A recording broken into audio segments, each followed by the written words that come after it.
Tiga pemain inti Chelsea mengalami cedera, bagaimana kabarnya? Chelsea akan berjumpa Watford pada laga pekan ke-14 Premier League yang akan digelar pada hari Kamis, 2 Desember 2021 dini hari waktu Indonesia Barat. Pada duel itu, Chelsea mungkin kehilangan 3 pemain karena masih mengalami cedera. Chelsea kini berada dalam performa yang cukup bagus, walau pada laga terakhir gagal menang atas Manchester United.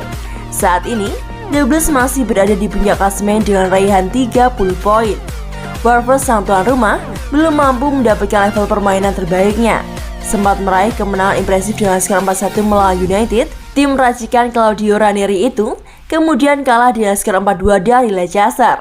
Ada 3 pemain Chelsea yang mengalami cedera jelang duel melawan Watford. Siapa saja dan bagaimana kondisi mereka? Berikut kami berikan perkembangannya. N'Golo Kante. Kante berulang kali mengalami cedera pada musim 2021-2022. Terbaru, N'Golo Kante harus absen pada laga melawan United dikarenakan cedera lutut. N'Golo Kante cedera pada duel melawan Juventus. Belum ada informasi resmi kapan Kante bisa kembali untuk bermain. Chelsea cukup beruntung punya stok gelandang yang melimpah untuk melapisi N'Golo Kante. Salah satunya adalah Ruben Loftus-Cheek. N'Golo lututnya sedikit terkilir melawan Juventus dan merasa lebih baik, tetapi tampaknya dia akan absen selama beberapa hari. Kami masih memiliki sedikit harapan, tetapi hampir merupakan keajaiban jika dia berhasil, ucap Thomas Tuchel beberapa waktu yang lalu. Ben Chilwell. Ben Chilwell seperti N'Golo Kante juga mengalami cedera di laga melawan Juventus. Ben Chilwell harus mengakhiri laga lebih cepat usai terlibat duel. Ben Chilwell mengerang kesakitan sebelum ia digantikan oleh pemain lainnya. Thomas Tuchel memastikan Ben Chilwell mengalami cedera ligamen anterior. Ben Chilwell akan absen untuk waktu yang tidak sebentar. Ben Chilwell diprediksi kembali bermain pada awal 2022.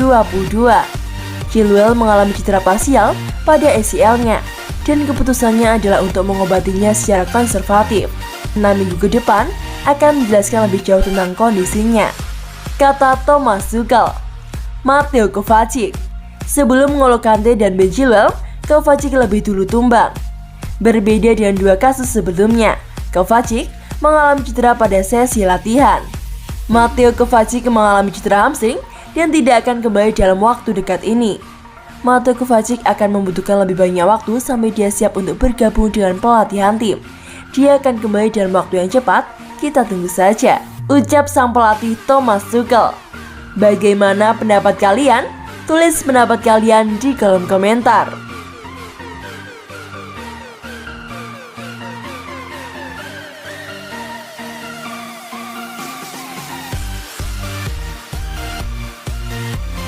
Penampilan Timo Werner kena kritik, Thomas Tuchel pasang badan. Manajer Chelsea Thomas Tuchel beri pembelaan terkait performa Timo Werner melawan Man United yang menuai sejumlah kritikan. Pemain yang berusia 25 tahun itu tampil mengecewakan di Stamford Bridge pada Minggu, 28 November 2021 kemarin ketika The Blues mendominasi permainan namun gagal meraih hasil penuh dan harus puas dengan hasil imbang 1-1. Timo Werner sendiri tak mampu memberikan dampak signifikan di lini depan bagi Chelsea, dan penampilannya yang mengecewakan itu menuai kritik dari mantan striker The Blues yakni Jimmy Floyd serta legenda Man United Roy Keane seusai laga. Itu adalah penampilan starter perdana Werner di Premier League lebih dari sebulan terakhir sebelum mengalami cedera hamstring di Liga Champions. Dan Thomas Tuchel menegaskan bahwa striker Jerman itu masih berusaha mendapatkan kembali ritme permainannya. Kita masih melihat bahwa dia tak bermain untuk waktu yang lama. Jadi bisakah kita berharap dia berada di puncak? Tidak, kita tidak bisa.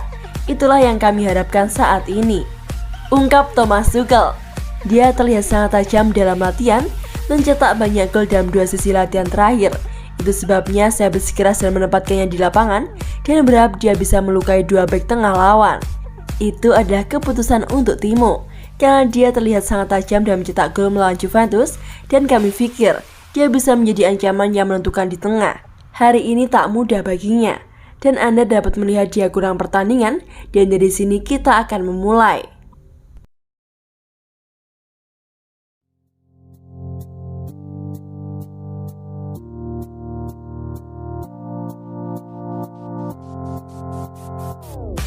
Januari 2022, Inter Milan siap angkut bek Chelsea. Juara bertahan Serie A Inter Milan dikabarkan akan segera memboyong bek Chelsea Malangsar pada Januari 2022 nanti. Malang dirakit oleh Chelsea pada musim panas 2020 kemarin. Ia diangkut dari klub Ligue 1 yakni Nice. Akan tetapi, ia tak langsung diangkut ke Stamford Bridge. Chelsea memilih untuk meminjamkan bek asal Prancis itu ke Porto terlebih dahulu. Sayangnya di klub Portugal tersebut, Malangsar tak mendapatkan banyak kesempatan untuk bermain. Demikian juga saat ia digusur ke Porto B. Malangsar memang tak bersinar pada musim lalu. Namun demikian ia mendapatkan perhatian dari Inter Milan. Kabar tersebut dilansir oleh Sport Mediaset. Mereka menyebutkan bahwa Inter Milan sudah menghubungi pihak Chelsea. Kabarnya Inter Milan siap memboyongnya pada bulan Januari 2022 nanti. Adapun laporan tersebut juga mengklaim Nerazzurri sudah dalam negosiasi tahap lanjut dengan pihak Chelsea. Inter Milan disebut ingin meminjamnya terlebih dahulu, namun mereka ingin memiliki opsi untuk membelinya di akhir musim nanti. Inter Milan sebenarnya punya stok bek tengah yang cukup. Mereka punya Stefan De Vrij dan Milan Skriniar, lalu masih ada Alessandro Bastoni dan Andrea Ranocchia. Akan tetapi, masa depan Stefan sekarang sedang tidak jelas. Pasalnya ia disebut bisa cabut dari Inter Milan entah pada Januari atau Juni 2022 mendatang. Pasalnya ia disebut bisa cabut dari Inter Milan entah pada Januari atau Juni 2022 mendatang. Pasalnya ia disebut masuk dalam incaran Tottenham. Kembali ke Malangsar, laporan itu menyebutkan bahwa bek yang berusia 22 tahun tersebut dihargai 22 juta euro oleh Chelsea. Harga itu cukup terjangkau oleh Inter Milan. Malangsar baru 3 kali memperkuat Chelsea di musim ini. Sebelumnya pemain berpaspor Prancis itu dimainkan pada saat Chelsea bertandang ke Brentford dan saat bermain di Carabao Cup pada akhir September lalu. Jika Malangsar bergabung pada awal tahun, maka akan sangat menguntungkan Inter Milan. Sebab raksasa Liga Italia punya bek muda yang juga sudah pernah bermain di laga besar seperti di Liga Champions.